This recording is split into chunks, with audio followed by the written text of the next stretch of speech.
every zombie and monster in Netflix's Resident Evil. Both familiar and fresh creatures appear throughout Netflix's new adaptation, and here's every zombie and monster in Netflix's Resident Evil explained. Spoiler alert, this article contains major spoilers for Netflix's Resident Evil series. Netflix's Resident Evil series wholly commits to including many of the franchise's iconic monsters from the beloved video game series.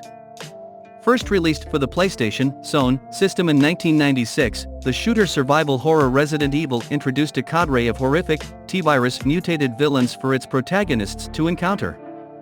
Many of these monsters, such as the Clicker, featured prominently in Netflix's Resident Evil marketing, with the new canon series delivering on its promise to feature a slew of classic Resident Evil zombies in its narrative. Netflix's Resident Evil follows two distinct timelines. Its story is split between the present 2022 in New Raccoon City and the apocalyptic future of 2036, where humanity has been overrun by the infected. Both timelines focus on the Wesker siblings, Jade and Billy, and their respective fights to survive in an increasingly hellish landscape populated by nightmarish, zombified creatures. Taking inspiration from every corner of the franchise to date, Resident Evil showcases no less than 9 unique types of monstrosities. While most of the creatures seen in the new Netflix have roots in the early video game installments, the latest adaptation of Resident Evil also introduces a few new creature concepts as well. Here's a breakdown of every zombie and monster in Netflix's Resident Evil. While Zeros is a new term within the Resident Evil universe, the creatures it describes should be familiar to fans of the series and genre.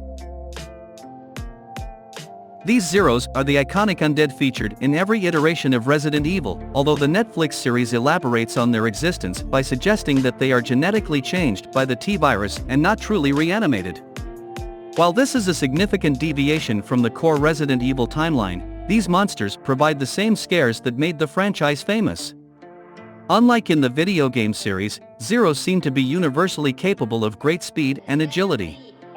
From their debut in Resident Evil Episode 1, Welcome to New Raccoon City, the zombies' new capabilities are put front and center as they chase Ella Balinska's Jade Wesker through a post-apocalyptic landscape. Since the Netflix show goes out of its way to separate the Zeros from the traditional undead, there's a chance they may be dealt with in unique ways if Resident Evil returns for a second season. In Resident Evil Episode 4, The Turn, the Netflix series introduces one of its original creations. While many were certainly clamoring for their favorite Resident Evil monsters to debut in this series, Mother Zero is proven so essential to the future timeline in Netflix's Resident Evil that her inclusion over other creatures is justified. This distinct Zero has control over the undead horde imprisoned by the Brotherhood faction. After Jade Wesker dissects Mother, the survivor is able to weaponize the creature's pheromones against other Zeros. Jade can then use the pheromone compound to render herself invisible to the monsters or to attract them to a specific point, meaning Mother Zero is essential to Jade's continued survival in the 2036 timeline. Some of Resident Evil's most recognizable monsters appear in Episode 3, The Light. In one of the show's most intense sequences, a pack of lickers ambushes Jade's party of refugees and the Umbrella soldiers who pursue them. These eyeless, skinless abominations make quick work of everyone snared by their claws or by their elongated, prehensile tongues. Unlike some of Resident Evil's poor translations of video game characters, this is an apparently unaltered adaptation of the same lickers who appeared in 1998's Resident Evil 2. In the original lore, lickers are the result of a second mutation provoked within existing zombies. Unless more is explained in Resident Evil's theoretical second season, any deviations in the origins of Netflix's lickers will likely remain unknown for now. Netflix's Resident Evil ends Episode 1, Welcome to New Raccoon City, by introducing perhaps the most iconic enemy from the 1996 Resident Evil video game. The mutated Doberman species, collectively referred to as Cerberus, attacks the teenage Jade and Billy Wesker. The same nail-biting tension that defined the original game becomes realized in Netflix's Resident Evil the moment Cerberus begins chasing the young leads through the halls of the Umbrella facility. While Cerberus causes problems for much of the new Resident Evil cast, the dog is ultimately dispatched in the same episode. In the games, Cerberus were created as a byproduct of early bioorganic weapon (BOW) experiments. In Netflix's Resident Evil show, however, the Doberman was one of several animals affected by Umbrella's testing of the T-virus and the antidepressant drug named Joy. While Jade is dealing with Cerberus in the present-day timeline, 2030's XS Jade Weskier encounters a much larger T-virus mutant unique to Netflix's Resident Evil. After Jade exterminates the immediate threat of Zeros in Resident Evil Episode 1, the resulting commotion attracts a subterranean caterpillar. Just as it's about to kill Weskier, a group of Mad Max-like scavengers slay the gargantuan mutant and capture Jade instead. This encounter is a more subtle Resident Evil video game flashback, as the caterpillar takes inspiration from, but doesn't exactly replicate, a classic enemy. In Resident Evil 2, the player character comes face to face with a BOW that resembles a giant moth. While this moth's larval and cocoon stages are seen elsewhere in the series, the primary focus is on the final stage of the creature's lifespan and not on the caterpillar itself, in a subtle nod to Resident Evil. Giant Spider.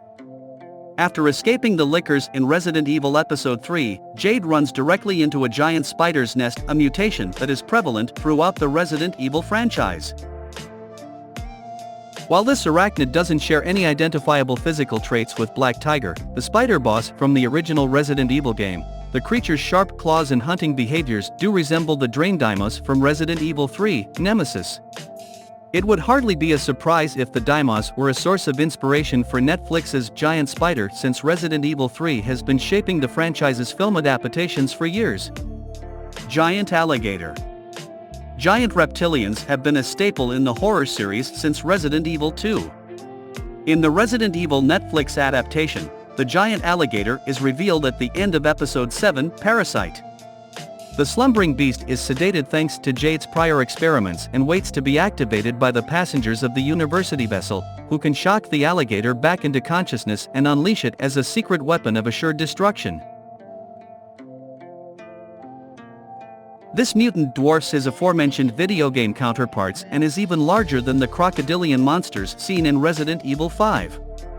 Despite his size, however, the alligator proves far from indestructible by the end of Resident Evil Episode 8, Revelations.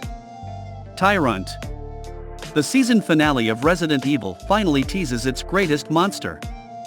First contained by a water tank, the clawed tyrant has escaped captivity by the end of Resident Evil Episode 8. While this monster most closely resembles the T-002 from the first Resident Evil game and the T-001 from 2002's Resident Evil 0, the identity of this creature is entirely unique to this Netflix adaptation. Showrunner Andrew Dapp confirmed, via Decider, that this monster was, in fact, the mutated form of Pedro de Tavera's angel Rubio, who previously in the series was injected with unprecedented amounts of the T-virus. Tyrants are typically the most impressive physical specimens within the Resident Evil franchise, capable of superhuman feats of strength and agility. Since the mutated form of Rubio is seen emerging from the rubble of New Raccoon City at the end of Netflix's Resident Evil, it's likely that his escape is the direct cause of the series' apocalypse. Unless the recent Resident Evil backlash prevents Season 2 from being commissioned, audiences have the rampage of this tyrant to look forward to in the future.